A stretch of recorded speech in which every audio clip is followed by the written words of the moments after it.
Bom, o tema desta noite é Identidade Celestial, descobrindo quem sou aos olhos de Cristo. E lembrando que esse tema, esse título, foi construído por nós. Eu não sei se todos fazem parte do grupo da Juventude Diplomacy, mas no grupo a gente envia um formulário onde tem várias perguntas.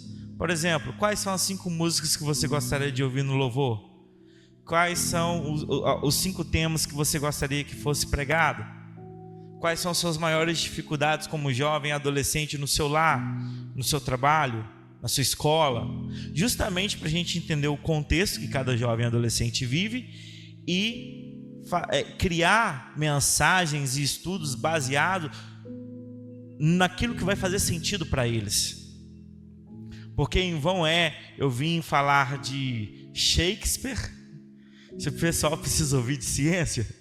Em vão eu falar de ciência, se o pessoal precisa ouvir falar de Deus. Então a gente precisa adaptar a mensagem, que é única, que é uma só, ao contexto que nós estamos vivendo.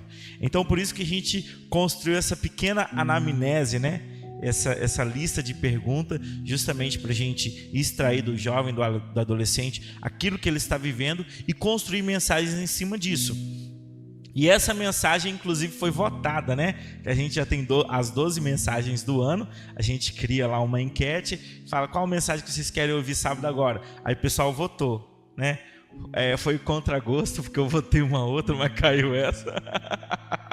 Mas, de qualquer forma, sempre é feita a vontade de Deus. Ah, Matheus, mas foi votado, não foi Deus que revelou. E quem disse que na votação Deus não pode operar? Quem disse? Porque a Bíblia fala que Deus opera o querer e o efetuar. Quando eles foram selecionar os diáconos lá, não foram lançados à sorte?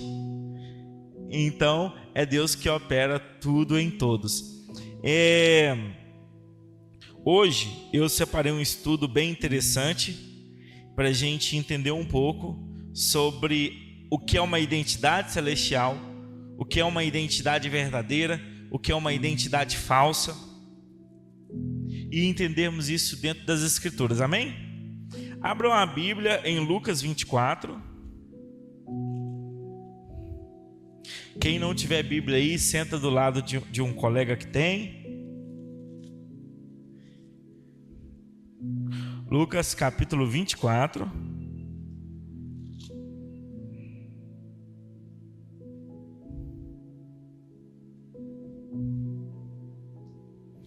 Todos acharam? Lucas capítulo 24, a partir do verso 13. Do 13 ao 27. Diz assim: naquele mesmo dia, 2 deles estavam a caminho para uma aldeia chamada Emaús, distante de Jerusalém, 60 estádios, e iam conversando a respeito de todas as coisas sucedidas. Aconteceu que, enquanto conversavam e discutiam, o próprio Jesus se aproximou e ia com eles. Os seus olhos, porém, estavam como que impedidos de o reconhecer. Então lhes perguntou Jesus: que é isso que vos preocupa? E de que ides tratando à medida que caminhais? E eles pararam entristecidos. Porém, chamado Cleopas, respondeu, dizendo: és o único, porventura, que, tendo estado em Jerusalém, ignora as ocorrências desse último dia? Ele lhes perguntou: quais? E explicaram o que aconteceu a Jesus, o Nazareno, que era varão, profeta, poderoso em obras e palavras diante de Deus e de todo o povo, e como os principais sacerdotes e nossas autoridades o entregaram para ser condenado à morte e o crucificaram. Ora, nós esperávamos que fosse ele quem havia de redimir Israel, mas depois de tudo isso, é que já o 3º dia desde que tais coisas sucederam. É verdade também que algumas mulheres, das que conosco estavam, nos surpreenderam, tendo ido de madrugada ao túmulo, e não achando o corpo de Jesus, voltaram dizendo terem tido uma visão de anjos, os quais afirmam que ele vive. De fato, alguns dos nossos foram ao sepulcro, verificaram a exatidão do que disseram as mulheres, mas não viram. Então lhe disse Jesus: honestos e tardos de coração para crer tudo o que os profetas disseram, porventura não convinha que o Cristo padecesse e entrasse na sua glória? E começando por Moisés, discorrendo todos os profetas, expunha-lhes o que a seu respeito constava em toda a Escritura. Então aqui Jesus estava expondo o que dele falava nas Escrituras. Então aqui a gente sabe que Jesus Cristo sabia o que as Escrituras diziam a seu respeito. Fechem os olhos. Querido Deus eterno Pai, pedimos que o Senhor ilumine a nossa mente, traga luz ao nosso coração, Pai. Se há caos, se há desordem, que o Senhor diga: haja luz, para que toda essa desordem e todo esse caos venha se dissipar, e que teu Espírito paire em nós, governando o nosso coração, nos conduzindo, iluminando a nossa consciência. Expanda, Pai, as fronteiras do nosso entendimento. Queremos compreender as tuas palavras, que eu venha a ser apenas um canal de bênção, da mesma forma que o Senhor revelou a tua palavra a mim, que eu aqui, Pai, possa ter esse esforço diante de ti, de revelar aquilo que o Senhor trouxe ao meu coração para a comunidade dos santos, para a congregação dos santos. Estamos aqui, Pai, para nos aperfeiçoar como pessoas, como filhos de Deus. Muito obrigado por essa oportunidade. Que o Senhor possa nos auxiliar em tudo. Que o Senhor opere o querer e o efetuar entre nós, hoje e sempre. Amém. A primeira coisa que nós precisamos saber é o que as Escrituras dizem a nosso respeito. Porque se nós não soubermos o que as Escrituras afirmam de nós, nós iremos sucumbir, nós iremos padecer. Jesus sabia muito bem o que as Escrituras diziam a respeito dele. Aqui fala que 2 discípulos estavam a caminho da aldeia de Emaús. Provavelmente eles saíram de Jerusalém. E aqui fala 60 estádios, e pela medida que cada estádio dá mais ou menos 185 metros. Então, era uma caminhada aí de quase uns 12 km mais ou menos, né? Para quem não tem muita noção do que seria mais ou menos 12 quilômetros, seria como caminhar daqui, da onde que a gente está, até a paróquia São Gonçalo, ali no centro de Contagem.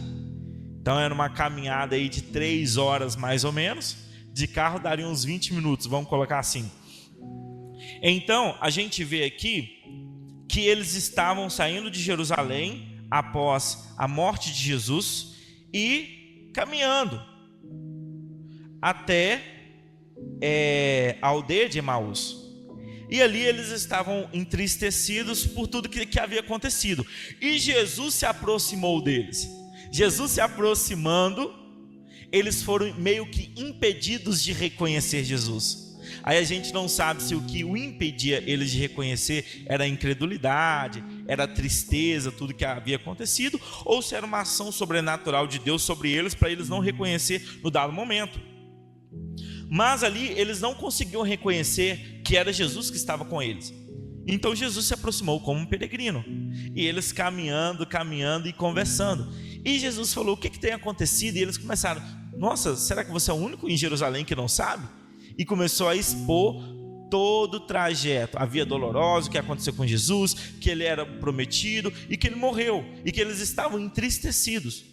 Só que Jesus, vendo que eles estavam incrédulos, tardios de coração, porque ali era o 3º dia, era o dia da ressurreição. Então, ao invés deles ficarem incrédulos, eles deveriam estar fazendo festa. Nosso mestre está chegando, vamos comemorar. Só que eles estavam entristecidos, ou seja, eles não estavam crendo no que estava escrito a respeito do Messias. Aí Jesus começa a revelar e expor a eles tudo que a Bíblia dizia a respeito dele. Então, meu querido, se você quiser vencer uma batalha, Se você quiser vencer uma dificuldade, se você quiser caminhar com Deus e reconhecer a sua identidade, a primeira coisa que você precisa saber é o que a Bíblia diz a seu respeito. Porque Jesus sabia o que a Bíblia dizia a respeito dele. E inclusive ele relatou de Moisés até então tudo que a Bíblia diz. Pera, o Antigo Testamento fala do Cristo? Fala.